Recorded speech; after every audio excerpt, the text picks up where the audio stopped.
but I think that's the word of caution that I always want to add with it, is that networking is just one part of your job search.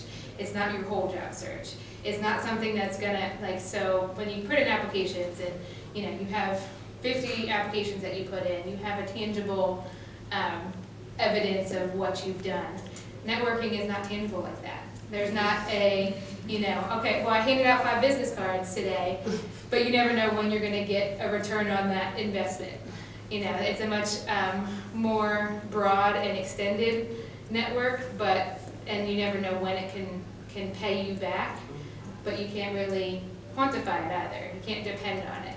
So it's something that we have to kind of weave through everything that we do. And that's, so when you're job searching, telling everybody about it, and finding those organic opportunities to kind of be able to promote yourself. They say at least 60%, and some report even higher, 60% of jobs are actually gotten through networking. So I think that's where I've heard like 70%. I've heard a bunch of different numbers, but that it is very likely that your networking will become of value to you. And that's why I say you're always networking, because you never know what's going to be that next position. But on the other hand of that, in this day and age with social media and social networking, how do you kind of balance the two? And so when Mark brought this to me about networking, the theme that I'm seeing run through a lot is the social media aspect of how much we're always out there. So that's what I mean by we're always networking. Somebody is always looking at you. So when I did my cover letter, I included all of that in there. And I didn't know Christine McDermott from before. We were in school around the same time. I guess she worked here around the same time. And so the fact that, but it wasn't that we knew each other, but the fact that I was alum and asking about teachers and stuff like that, it created a connection.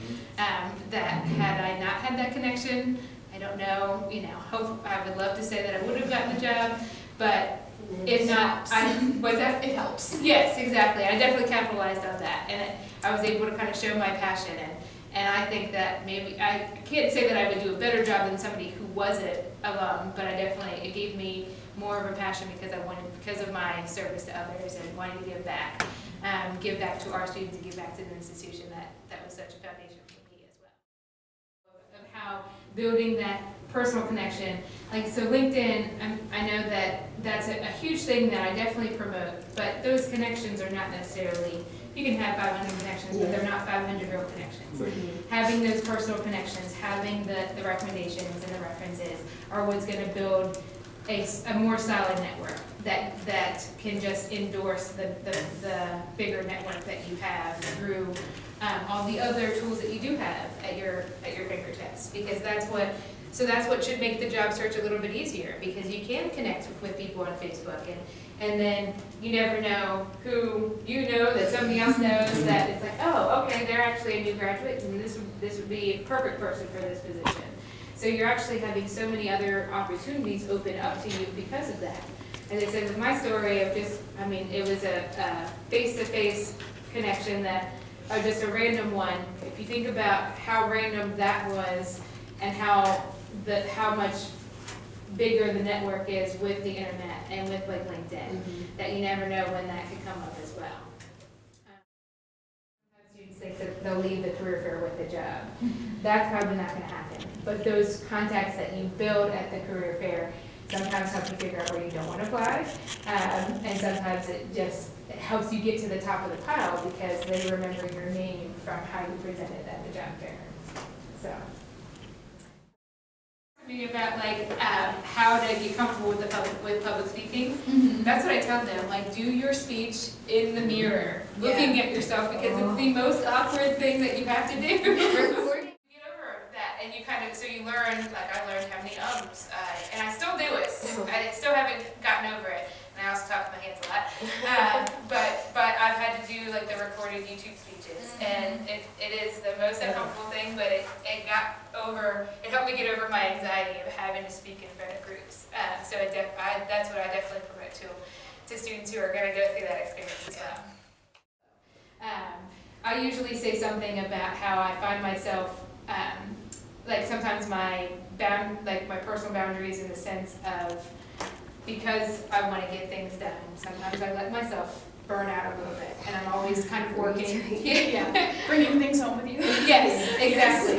And that's something that I'm constantly trying to work at is creating those better boundaries. That's the one that I used to. So, because that really is me. Yeah, exactly. And that's where, if you have the example, it's not a lie, so it's not a canned answer. You know, Right. but you have to be able to justify it and make it sound natural to make it a little bit easier.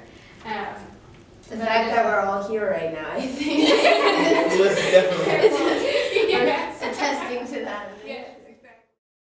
Promote yourself, because we're so not used to doing that. Like I said, I always want to hear other people. I want to be able to give something back to them, but I also need to be able to promote myself and our students here.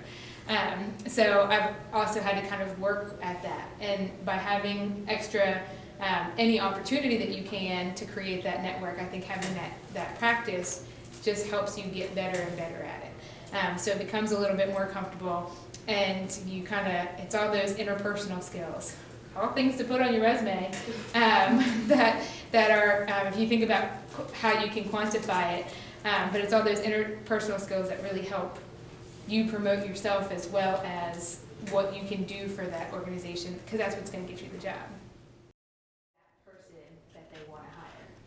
And I think the bottom line is really just trying to always promote yourself and remember that you are trying to be a good employee, a good person, and you're trying to sell yourself to the organization. And there's always opportunities to do that. So it's just trying to find those opportunities. I have a question. Mm-hmm. So, like, can you talk a little bit about, like, discussing, like, when you're in an internship, Mm-hmm. and, like, that's such an uncomfortable situation, like, my current internship, like, I wouldn't mind that turning into a job, Mm-hmm. but, like, it feels like, Kind of searching within it. right, like, you can't just be like, I'd love to work here, you know what I mean, like, it's kind of uncomfortable, like, and I've done like, what you've talked about, like, where you, kind of mentioned to them, how did you get to your position, you know, like, mostly to my supervisor, but even that's like a little uncomfortable. Like my supervisor was like, you know, who'd be a great person to talk to, and then like also told me about somebody else to speak with, but even like opening up the conversation like, hey, you know, I'm starting a job search is like, especially because the lady that she turned me to is kind of like, she's very busy. Like she's the most important person in our office, but she loves to talk. She'll talk to me forever. But like I only do like I let her start the conversation because she has a lot of things to do. So You don't want to like bother, right? I don't want to just approach her and be like, would you mind discussing my job search? Yeah. You know, like, Yeah. it's just kind of uncomfortable. So like, Finding those opportunities. right? It's like it's interesting. It's just a weird dynamic to really.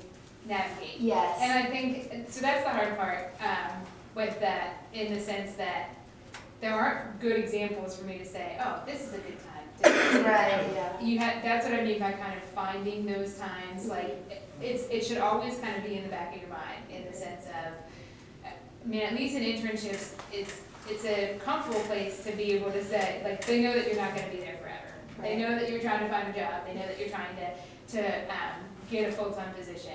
And so expressing interest in saying, like, I would love a full-time position here. I don't think that that's unprofessional or anything like that. Yes, it may be awkward, so it's trying to find the best time to do that.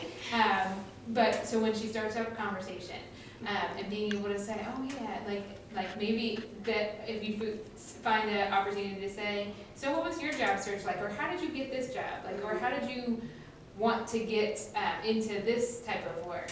That might kind of open up a conversation for you to be able to then say something, even if it's not a direct, it's more of just like, I would love to work in this type of Or organization. like, I really enjoy